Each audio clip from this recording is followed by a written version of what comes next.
네, 이번 시간은 모의고사 2회 문제풀이 하도록 하겠습니다. 앞 1회에서도 이미 제가 말씀을 드렸지만 당연히 정규반을 들으신 분들을 대상으로 수업하는 거고 제가 뭐 문제 하나마다 다시 이론 설명을 드릴 수 없으니까 해당하는 페이지 불러드릴 테니까 혹시라도 이론이 기억 안 나시면 해당하는 페이지 보고 오시면 돼요. 아시겠죠? 자, 1번부터 볼까요?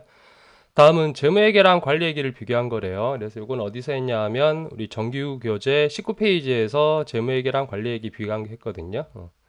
빈칸에 들어갈 내용으로 가장 옳은 걸 찾아보래. 재무관리회계가 있고 재무회계는 외부 정보 이용자 그리고 관리회계는 관리적 의사결정 내부 정보 이용자죠. 그렇죠? 그래서 보고 대상 같은 경우는 재무회계 같은 경우는 외부 정보 이용자죠. 그렇죠? 외부 정보 이용자고 그리고 관리회계는 내부 정보 이용자죠. 그렇죠?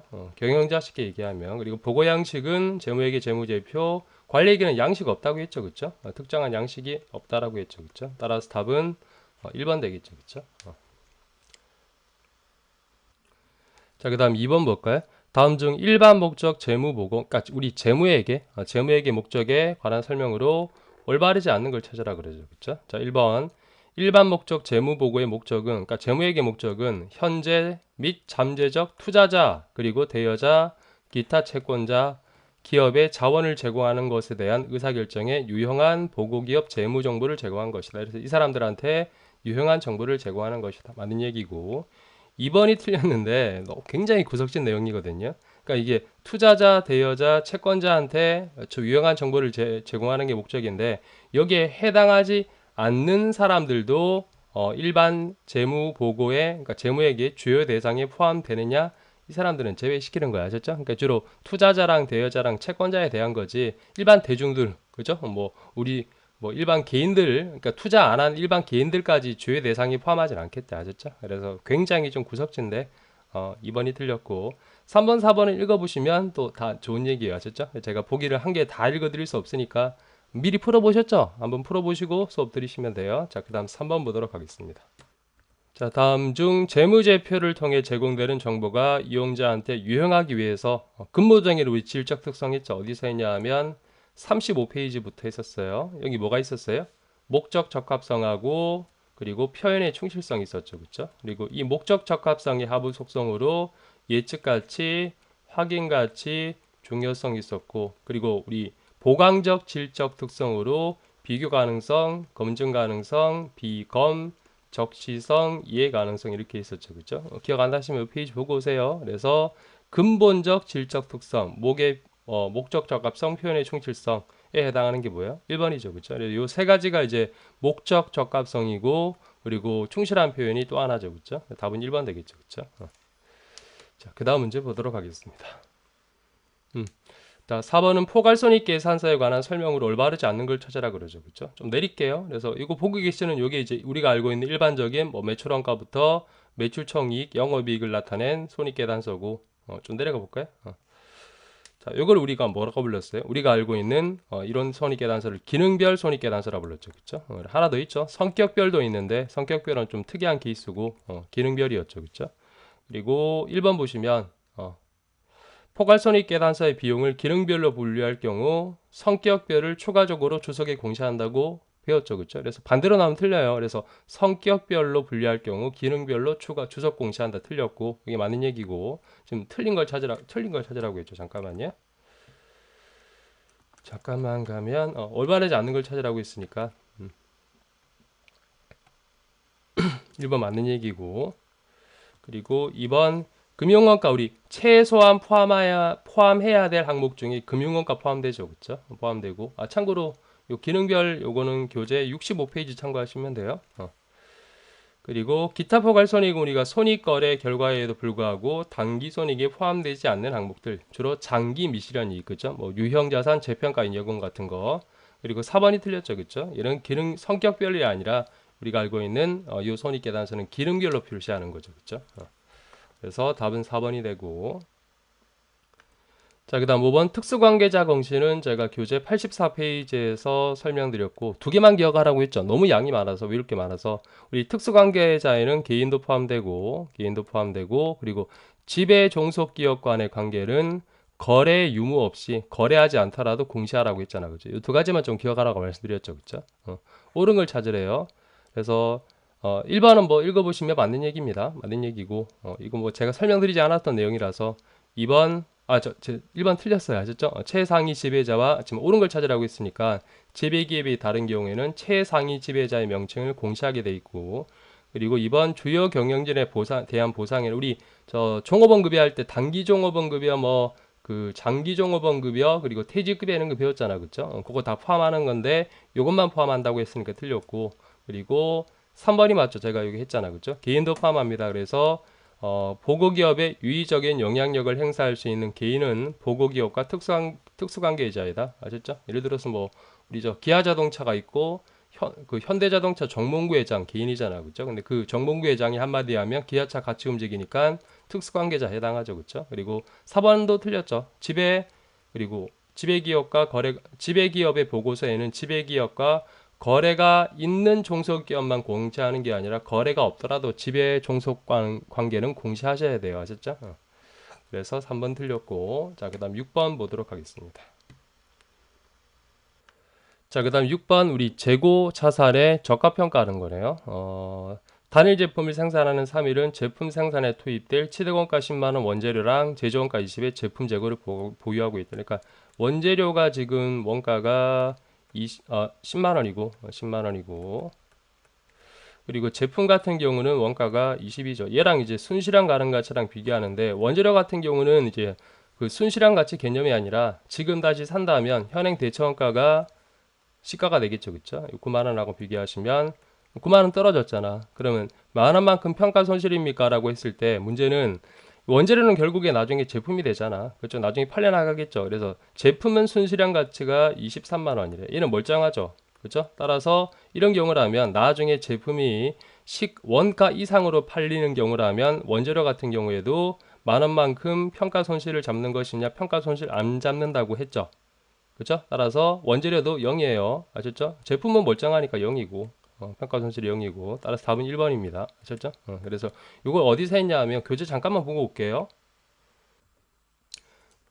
107페이지에 했었죠. 그렇죠? 그래서 제품 같은 경우는 순실현 가능 가치가 이게 순실현 그 가능 가치가 예상 판매가에서 원가 판매 비용 뺀 거랑 비교하는 거고 이 문제에서 20만원, 23만원 했으니까 멀쩡하고 원재료 같은 경우에는 현행 대체원가 10만원하고 9만원 비교하시면 만원 평가 손실이 돼야 되는데 여기 했잖아. 그쵸?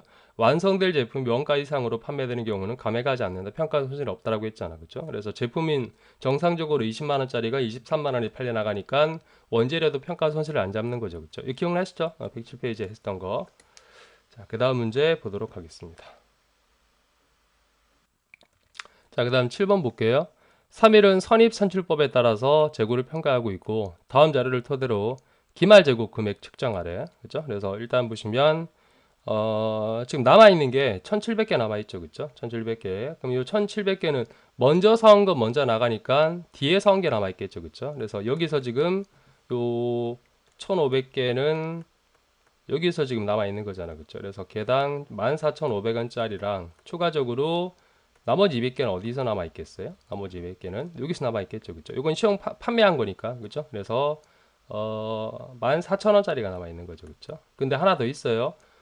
추가적으로 보시면 3일은 단기 4,800개를 요 팔았잖아. 근데 시용 판매 아시죠? 시험 삼아 써보세요 라고 한 거야. 근데 이 중에 300개가 아직 현재까지 매입 의사 표시를 하지 않았대. 그럼 우리 회사 재고죠. 그죠?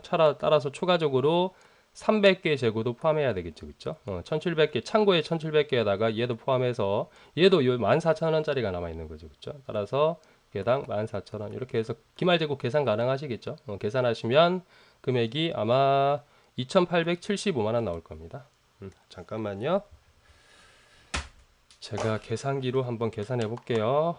14,500원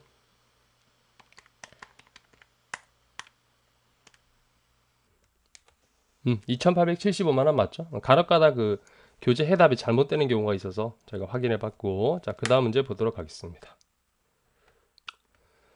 자, 8번도 저가법이네요. 아까 107페이지 참고하세요. 107페이지 참고하시고 잠깐만요.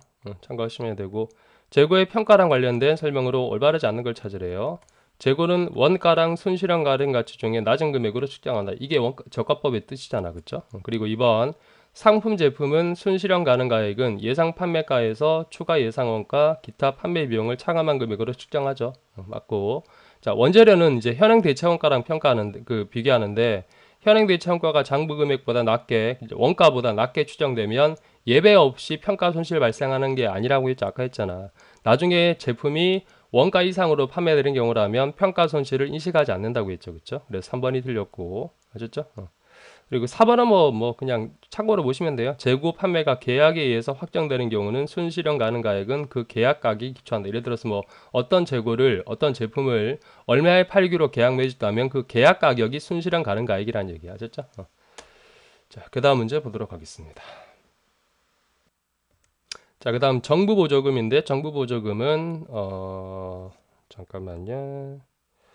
135페이지 참고하시면 돼요. 그래서 자산 취득 목적으로 샀을 때 두 가지 있었죠. 자산 차감법이란 게 있었고 이연 수익법이란 게 있었거든요. 그래서 135페이지 참고하시면 되고, 자, 정부 보조금으로 취득한 유형 자산이 있을 경우 관련된 설명으로 올바르지 않는 걸 찾으래요. 1번 회계 처리 방법의 결정에 있어서 어느 정도 기업의 재량권이 보유되어 있다. 맞죠? 두 개 중에 하나를 선택하시면 되고, 2번 재무상태표에 이연 수익으로 표시할 수 있죠. 무조건 이연 수익으로 한다 그러면 틀린 건데 이연 수익으로 가능하고 자산 차감도 가능하고, 그리고 3번 자산에서 차감하는 방법으로도 표시할 수 있죠. 그쵸? 두 가지 방식이 있고, 그리고 4번 정부 보조금을 관련 자산에서 차감하는 방법으로 표시하는 경우 유형 자산의 장부 금액은 유형 자산의 취득 금액이 아니죠. 취득 금액에서 당연히 차감이니까 정부 보조금 빼야지. 그죠? 정부 보조금을 차감한 금액이 장부 금액이 되겠죠. 그죠? 그래서 4번이 틀렸죠.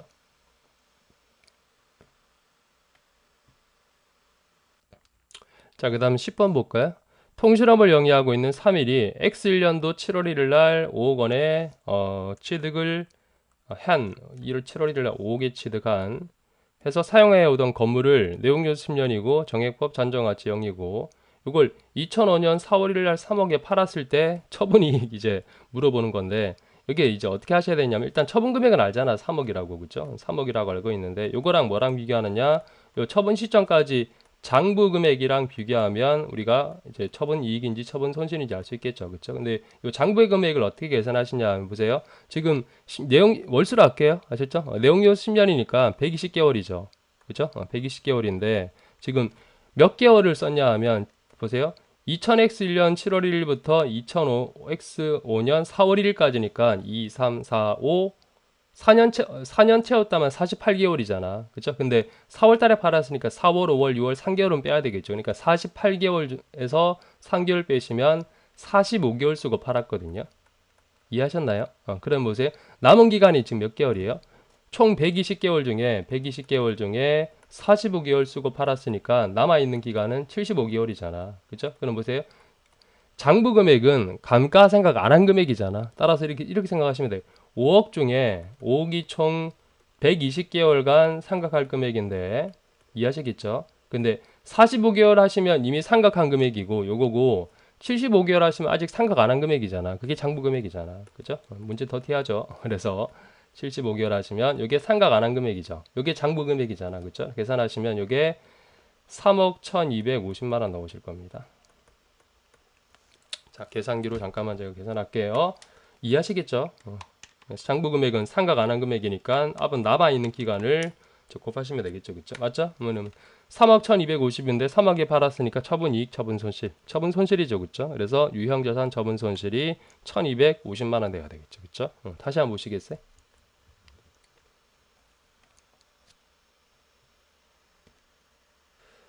자, 그 다음 10번 재평가 얘기를 하네요. 145페이지 참고하시고 올바르지 않는 걸 찾으래요.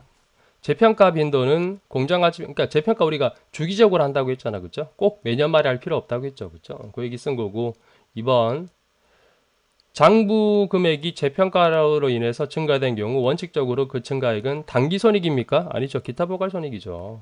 그죠? 올라가면 기타 보갈, 떨어졌을 땐 단기 손익. 그죠?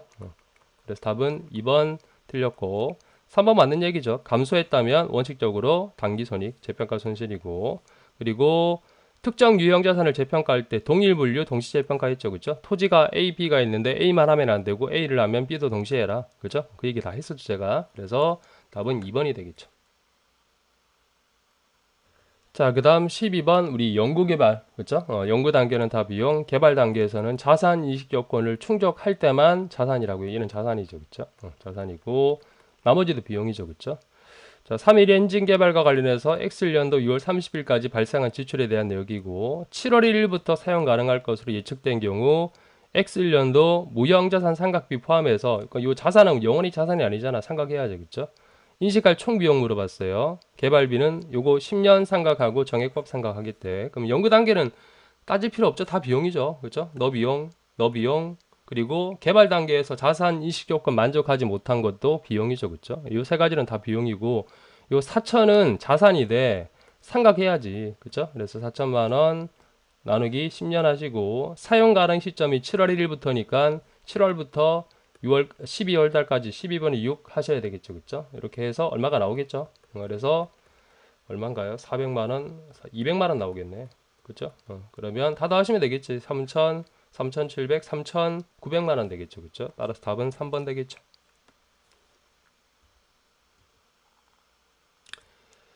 자, 그 다음 13번은 우리 손상인데 얘는 특이하게도 무형자산 손상이에요. 근데 유형하고 동일해. 아시죠? 그래서 150페이지 참고하세요. 여기 유형자산 손상인데 논리가 동일하기 때문에 자, 50만원 주고 샀고 X1년도 초에 취득한 거래. 5년 내용연수 5년인데 X1년 말에 우리 저 회수 가능액은 얘랑 얘 둘 중에 큰 금액이죠. 그 뭐예요? 40만원이 공정가치 그 회수 가능액이 되겠죠. 그쵸? 얘랑 장부 금액이랑 50이랑 비교하시면 큰일 나요. 왜냐하면 상각해야지. 그죠? 정액법으로. 그럼 1년 지났으니까 50만원에서 나누기 5년에서 10만원 상각을 하고 나서 지금 얼마가 남아있겠어요? 장부 금액이 40만원 남아있겠죠. 그죠? 40하고 40만원 비교하시면 똑같잖아. 0이지. 그죠? 그래서 장부 금액에서 공정가치 빼면 0이죠. 그죠? 그래서 손상 차손 금액은 0이고 장부 금액은 40만원 되겠죠. 1번이 답이 되겠네. 그죠?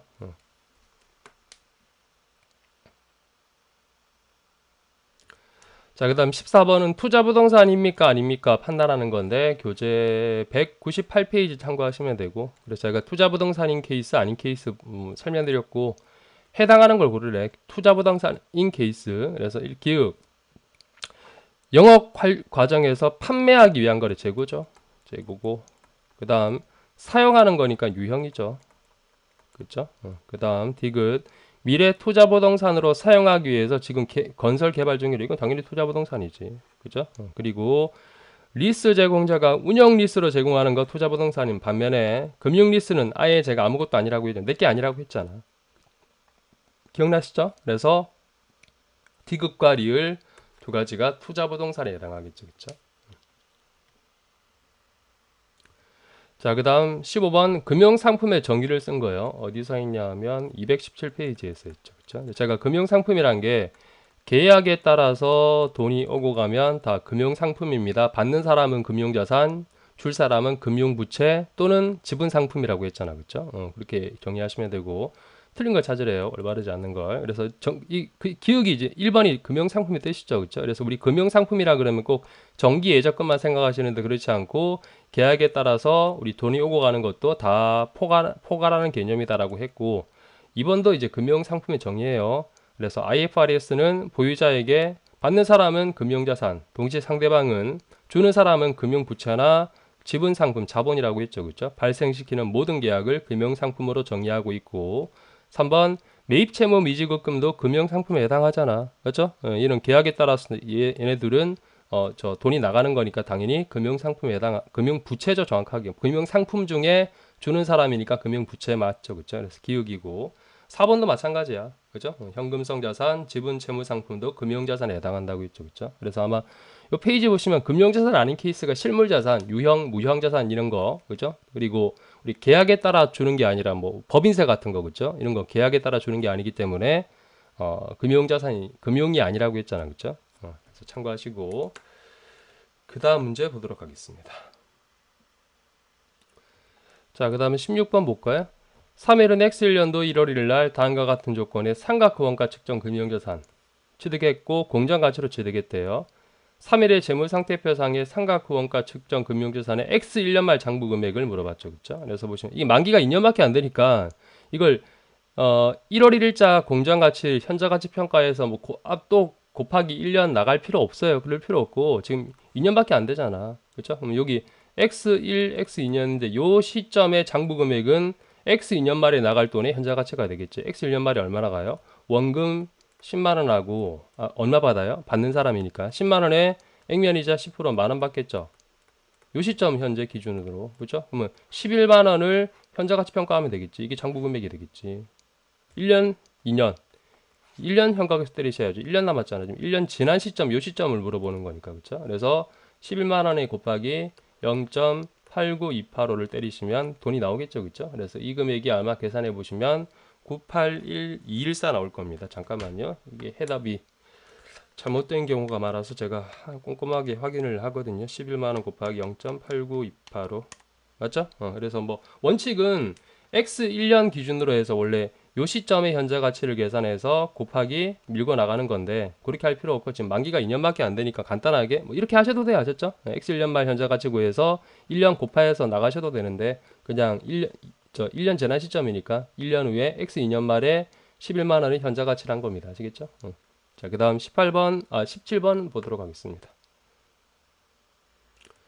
자, 그 다음 17번은 금융자산 제거하는을 어디서 했냐면 235페이지에서 제가 했었어요. 간단하게 했습니다. 그래서 위험과 우리 뭐 어마린 같은 거 예를 들면서 위험과 보상이 이전되면 매각으로 보고 처분한 걸로 보고 위험과 보상이 이전되지 않으면 그렇지 않다. 제거하지 마라. 뭐 이런 얘기를 했었는데 이 금융자산을 제거할 때 포함되는 사항으로 올바르지 않은 걸 찾으래요. 그래서 이게 이제 그러니까 장부에서 지울 거냐, 판 걸로 볼 거냐, 판 걸로 안 볼 거냐를 따지는데 여기에서 이거 좀 외우셔야 돼요. 그래서 2번이 답이거든요. 그래서 법률상으로, 그러니까 법적으로 상대방 건지 내 건지는 우리 회계에서는 판단 기준이 아니야. 이거 우리 리스랑 비슷하죠. 리스도 실제로 금융 리스 같은 경우는 실제로 우리가 판 게 아니지만 뭐 어떻게 해요? 판 걸로 보잖아. 그렇죠? 그래서 이 회계는 법률상 소유권을 가지고 자산이 내 건지를 가르는 게 아니야. 아셨죠? 실질적인 유식하게 위험과 보상의 이전 여부로 가르는데 여튼간에 답은 2번이 됩니다. 이거 좀 외워주세요. 아셨죠? 리스 생각하시면 돼요. 아셨죠? 리스는